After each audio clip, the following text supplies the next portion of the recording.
জসিম পাকিস্তানের সাথে একটা দ্বিপক্ষীয় মিটিং করিছে, করা ভালো জিনিস, পাকিস্তানের সাথে করিছে, মেলাদিন মিটিং টিটিং হয় না। তো সেই দ্বিপক্ষীয় মিটিং এ কি করিছে, সে আওয়ামী বয়ান তুলে ধরিছে। পাকিস্তান নিয়ে আওয়ামী বয়ান কি ছিল, মানে যে সিপি গ্যাং এর গর্দব গুলা, আওয়ামী লীগার গুলা কি করতো, কি বলতো, আওয়ামী বামেরা কি বলতো, এক নম্বর বলতো পাকিস্তানকে 1971-এর গণহত্যার জন্য ক্ষমা চাইতে হবে। 2 নম্বর কি কইতো, পাকিস্তানের কাছে 1971-এ বাংলাদেশে অনেক পাওনা আছে, সেগুলো ফেরত দিতে হবে। 3 নাম্বার, আজকে পড়া পাকিস্তানিদের ফেরত নিতে হবে। এই তো, অন্য কিছু কইতো, এগুলোই তো।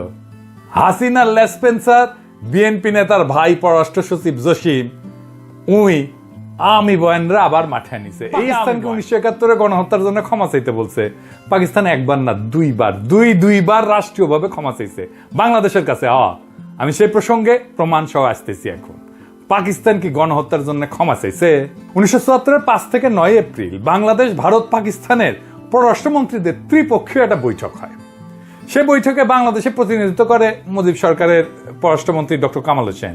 বৈঠকের অন্যতম প্রধান আলোচ্য বিষয় ছিল 195 জন যুদ্ধাপরাধীর বিচার। এতে পাকিস্তানের প্রতিরক্ষা এবং পররাষ্ট্র প্রতিমন্ত্রী বলেন, কোনো অপরাধ সংগঠিত হয়ে থাকলে আমার সরকার তার নিন্দা জ্ঞাপন এবং গভীর দুঃখ প্রকাশ করছে। আর তখন পাকিস্তানের প্রধানমন্ত্রী জুলফিকার আলী ভুট্টো বলে, মিটমাট ত্বরান্বিত করার জন্য অতীতের সমস্ত ভুল ক্ষমা করে দিন এবং ভুলে যান।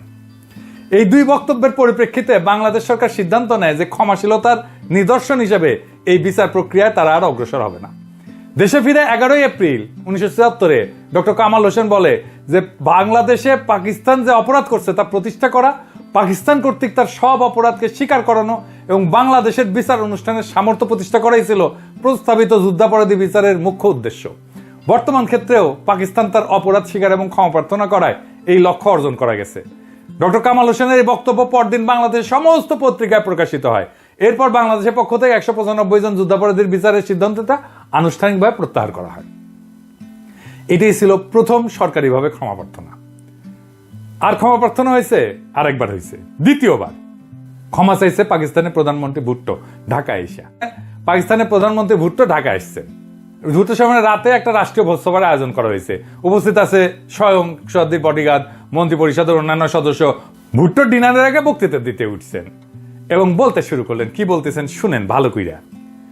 আপনাদের উপর স্বার্থপর অবিবেচক সামরিক কর্তৃত্ব লজ্জাজনক দমন পীড়ন এবং অকথ্য অপরাধ করেছে। আমি পাকিস্তানের জনগণের পক্ষ থেকে বাংলাদেশের জনগণের জন্য শুভেচ্ছা বয়ে এনেছি। আমাদের দয়া করে তাদের, মানে ইয়াহিয়া খান, তার সাথে এক করে দেখবেন না, যারা শুধু আপনাদের নয় আমাদের উপরও তখন শাসন করত।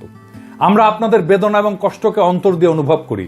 আপনাদের ক্ষতির জন্য আন্তরিকভাবে দুঃখ প্রকাশ করছি।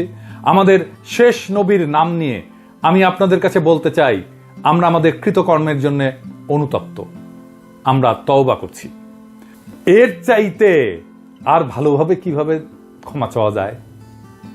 এইভাবেই তো ভুট্টো তার একটা রাষ্ট্রনায়কোচিত বক্তব্যে 71-এ পাকিস্তান বাহিনীর বর্বরতার জন্য আনুষ্ঠানিকভাবে ক্ষমা চাইছিল। ভুট্টোর পরে শেখ মুজিব বক্তৃতা দিতে ওঠে। ভুট্টোর সাথে সুর মিলায় শেখ মুজিব বলে যে, আসেন আমরা অতীতের তিক্ততা এবং শত্রুতা ভুলে যাই এবং আমাদের জনগণের জন্য আশা এবং সমৃদ্ধির নতুন অধ্যায় শুরু করি। এইটা পৃথিবীর বিভিন্ন পত্রিকায়, আন্তর্জাতিক পত্রিকায় এটা ছাপা হয়। দেখেন আপনি। জসিম আবার ক্ষমা প্রার্থনা করতে বলে কেন? মানে এক অপরাধের জন্য কয়শবার পাকিস্তানের কাছে ক্ষমা চাইতে হবে? আমি পাকিস্তানের প্রতিনিধি দলে থাকলে জসিমের প্যান্ট খুলে নিয়ে পাছায় লাথি দিয়ে কইতাম, যা খুশি করগা। হারামজাদা জসিম জানে না এই ইতিহাস। এই ইতিহাস যদি সে নাই জানে তাহলে সচিবের চেয়ারে বসেছে কেন? বাংলাদেশের ইতিহাস সম্পর্কে বিন্দু মাত্র ধারণা নাই। আবার আইসিসে সচিবগিরি করতে শখ কত। আবার এরা যখন সরানোর কথা কওয়া হয় তখন পিঠ বাঁচাইতে চলে আসে তৌহিদ সাহেব। তৌহিদ সাহেবের ধরিচ্ছি নারায়ণ। পাকিস্তান কিন্তু তার ভাষ্যে সব কিছু উল্লেখ করে নাই, পাত্তাই দেয় নাই কি কইছে। কিন্তু পাকিস্তানের সাথে একটা ভালো কূটনৈতিক সম্পর্ক করার যে সুযোগ আমরা পাইছিলাম সেটা আমরা হারায় দিলাম। এবং এটা জসিম ইচ্ছা করে করছে, করছে ইচ্ছা করে, হারামজাদা। তারপরে আসেন পাওনা টাকার ইস্যু নিয়ে। টাকা নাকি পায়, এটা নিয়ে কি বুঝে দেখি। পাওনা টাকার বিষয়টা 2016 সালে হাসিনা সরকারের ইস্যু। ওইখান থেকে কপি পেস্ট করেছে, দেখেন জনকণ্ঠের পত্রিকা। হাসিনা সরকারের ইস্যু, হাসিনার জনপ্রশাসন পদক পাওয়া হাসিনার পাঁচাটা প্রফেসর ইউনুসের সচিব, বিএনপি নেতার ছোট ভাই, বিএনপির রিকমেন্ডেশনে হওয়া পররাষ্ট্র সচিব এটা ফলো আপ করছে। আর দেখেন ইন্ডিয়ান মিডিয়াতে কি উল্লাস, দেখেন এডিটর সাহেব, আরো দেখান, দেখেছেন। তো বিষয়টা কি, পাওনা টাকার বিষয়টা কি, আসেন আর একটু বিস্তারিত দেখি। 1970 সালে ভোলা ঘূর্ণিঝড়ের পর তৎকালীন পূর্ব পাকিস্তানে পাঠানো $200 মিলিয়ন বৈদেশিক সহায়তা এইটার মধ্যে আছে আর কি, এই টাকা চাওয়ার মধ্যে আছে।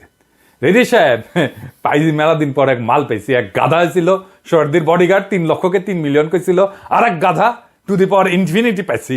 দেখান মালের ছবি দেখান, আর তার পিছিয়ে না গাধার দেখ দেন। এই হারামজাদা $200 মিলিয়ন সাহায্য এসেছিল তখন। হ্যাঁ, এই সাইক্লোনের টাইমে। এটা কি তোর সর্দির বডিগার্ড কয়ে গেছে? হালায় মোট সাহায্য এসেছিল 30 নভেম্বর পর্যন্ত $24 মিলিয়ন। দেখান নিউ ইয়র্কের টাইমসের নিউজটা দেখান রিতা সাহেব, আলাদা করে হিসাব আছে কই থেকে সব মিলায় কত এসেছিল। সব মিলে আসছিল $64.7 মিলিয়ন। হারামজাদা তুই কোনটি পেয়েছো $200 মিলিয়ন? পাকিস্তানের টিম নিয়ে ভদ্রলোক, আমি ওই টিমের টিম লিডার হইলে কইতাম এই $200 মিলিয়ন হিসাবটা দেখি তো, দেন তো। মুখে জামা ঘষা দিতাম একেবারে।